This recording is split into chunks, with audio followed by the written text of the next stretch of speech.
Hey guys, it's George Geddes with Esports today. I'm joined by Fnatic top laner Bwipo following their victory against SK Gaming. So Bwipo, I wanted to start with this victory. Obviously, you're locked in for playoffs now. Obviously, that Worlds qualification is still up for grabs, right? But I wanted to actually reflect on that statement with you now, right? Before this season actually started, would you have believed me if I told you that Fnatic could potentially miss Worlds? Believe you? Maybe. Be very skeptical, certainly. Mm-hmm. Again, I've always come into competition with the idea that losing is part of the job, right? A competition is a competition, and losing is part of what makes it a thing, right? There would be no fun if winning was just a given. Mm-hmm. Um, so, in my opinion, I would definitely be skeptical, very skeptical, but it's not something that I ever want to rule out of my book, because if I come into the LEC with the idea of I'm never going to miss playoffs anyway and I can play as poorly as I want or do whatever I want, I'm going to win anyway, then it's not very good long term, is it? Yeah, that's very true. I feel like that is very good advice. Anyway, so obviously Fnatic are this legendary organization in League. We don't have to go into it. Obviously, finishing second at Worlds, then being runners up of countless splits. You guys have got such a decorated Right. history, right? But now that you're in this situation, do you feel like there is this sort of expectation going forward for Fnatic to because obviously we want to see the Fnatic of old, right? Absolutely. I mean, the expectation is to be a winner, right? Like, if you look back, further back than the recent years, winning was the thing for Fnatic, right? We're tied 7-7 with G2 right now, and that's after they've caught up 3 titles in recent history. Mm-hmm. Um, which means that from that perspective, winning is our thing. It is.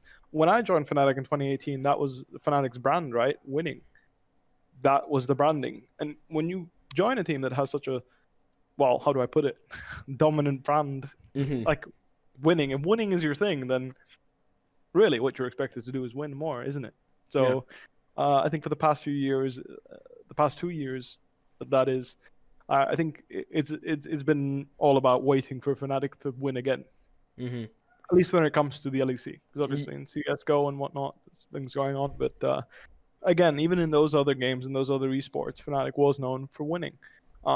So bringing that back to the LEC and then hopefully putting a win on the table for Fnatic's LEC team would be a huge step up. Yeah, that's true. I mean, it's funny you actually mentioned the CS team there. I remember, back in the day when Fnatic were winning everything.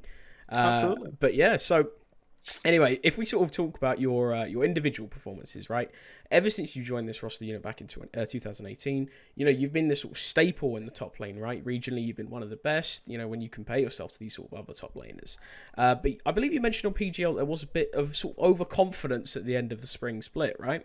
But I wanted to sort of elaborate on this a little bit further in particular, right? What do you think about your own performance this year? And do you think it's up to your previous standards? I mean, spring was definitely a very good split for me. I think that I was able to showcase what I was made of, and summer has been very much more worse. It was not a very good split for me. Reminds me of 2019 spring. Yeah, it really wasn't what it needed to be, and I had some decent performances here and there, but it wasn't never really that consistent level of some in, some pog. It was usually more in, less pog, and that's not what we're looking for, is it? That's very true. I mean, would you say that overconfidence has been sort of a little bit of an underlying issue for you? Only in spring. I think in summer that was never an issue for me. It's like finding my confidence and being able to drive it towards the team, and then using that as a positive influence for the team is something that I've struggled with most. I think I think it's safe to say confidence has actually been quite a hot topic, right? It's sort of brought up a lot. I believe Reckless mentioned it as well.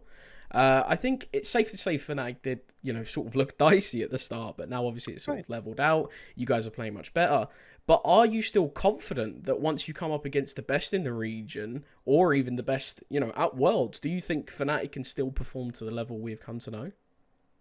I think it's always possible. Honestly, like in my experience, the World's Boot Camp is always is like it's a reality check. It's an experience. It's a bunch of different things, right? Mm-hmm. So assuming we make it in the Worlds, let's not get ahead of ourselves.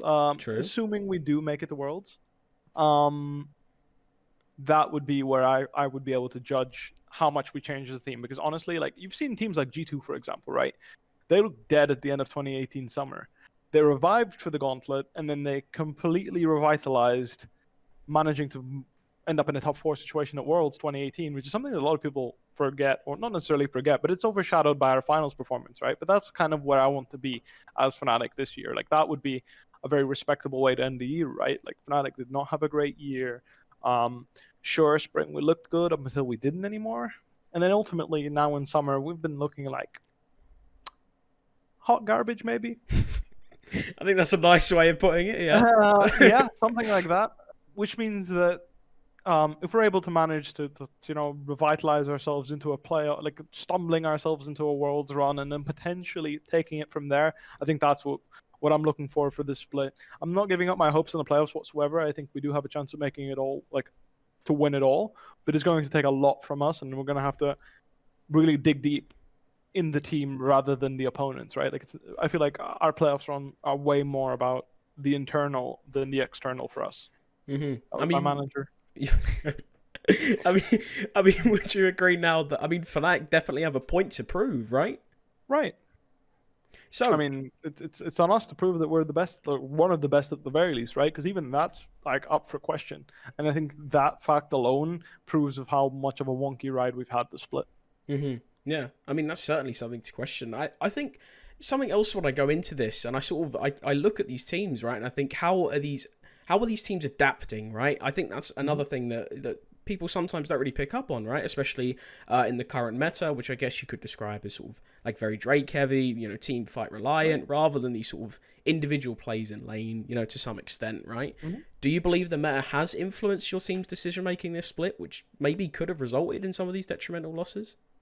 Absolutely. I think that like neutral objective control is something that we were never great at, and thanks to the advantages we created individually, like through great jungle ganks or whatever, usually overshadowed the fact that we weren't great at neutral objectives. And with how important the neutral objectives really are, I feel like the best teams in the league have stepped up that control significantly, whereas we've stagnated a little bit. So I think we struggle with that the most, for sure. I see. Is there anything else regarding your sort of micro game that you feel like you could sort of see yourself improving? I think I can do even better in a lot of my matchups, right? I think that Alfari does this very well in the idea that he always plays lane matchups very well, and he always has a CS advantage and whatnot. And I think that I can level up my own standard to match his. Yeah, it's like this sort of war of attrition, right? I know we've heard that somewhere else. So, I mean, I wanted to sort of actually touch on your opponents today in SK, right? And then sort of compare the level of SK compared to some of these other teams, right? Mm-hmm. Now, if we sort of look at these other teams, I wanted to sort of bring them up like the XLs, the Vitalities, these sort of lower level teams, right? But do you see them actually improving to the point where they could potentially overthrow the G2s, the Mad Lions, the Fnatics eventually? Eventually, yes, but for now, I think we're still a bit too far off to say that a best of 5 is where they're going to make it, right? Mm-hmm. I think they're going in the right direction. I think ultimately the split has been the most competitive it has been in like forever. In recent memory, for me at least, it's been the most competitive. At least for the last 2 years I've played. Pretty sure it was the most competitive split. Which means that obviously things are going into the right direction, right? We had no 0 or 2-8, 2-16 teams. We had 6 and 12 being the lowest, right? Mm-hmm. Every team had a minimum of 6 wins, 7 and higher, which means that obviously competition is flaring up, and those bottom tier teams aren't really. It's not really right to say bottom tier anymore. I feel like that's underplaying the strength of some of these teams. Mm-hmm. So if we actually look at sort of the deeper reasons why these teams are actually playing quite well, do you think that the fact, obviously, with the ongoing situation regarding the pandemic, teams having to play with the comfort of their own homes or in an office, for example, mm-hmm. does that sort of actually have a very very big impact on how these teams perform? I don't know how much of an impact it has, but I can tell you that the difference, like there's always been a difference between like elite players and very good players with performance on stage, right? Whether you're able to deliver your peak on stage has always been different than from the comfort of your own home. At least I've personally felt that way, and I would say it has influence, but how much I can't put my finger on. Yeah. I mean, that's understandable. Do you see sort of maybe these rookies potentially struggling when they come into like these playoff games and even going to Worlds? I know that a few of the Rogue players, for example, it's going to be their first Worlds. Do you see these sort of rookies potentially struggling? I mean, if you're playing on a big stage, no matter who you are, you're going to struggle. It's just a matter of how much you struggle, right? Mm-hmm. And I think that's ultimately what it comes down to, right? When you're playing in a huge stadium, like you need a certain level of mental fortitude to survive, and I mean survive, the enemy team cheering for a great play from the enemy team, or the crowd cheering for the enemy team making a huge play. Just like having the mental, like the presence of mind to stay focused on the game after making a huge play and the whole crowd goes wild, right? Like the combination of these two things are things that people don't really understand unless you've experienced it yourself. But honestly, it is something that I feel like a lot of players might struggle with, and it does have influence. Like for sure, I've been a part of it, right? Like I make a huge play and everyone's going wild because I made a big play, and then I lose track of the game a little bit because I'm like so mixed up in the moment rather than just, I'm at home, I'm making a play, my teammates are like, nice, fist bump. More like, it's like the whole stadium shaking, Yeah. Small difference. All right, perfect. Thank you very much for the interview today, Bwipo. Congratulations on your victory. Thank you very much.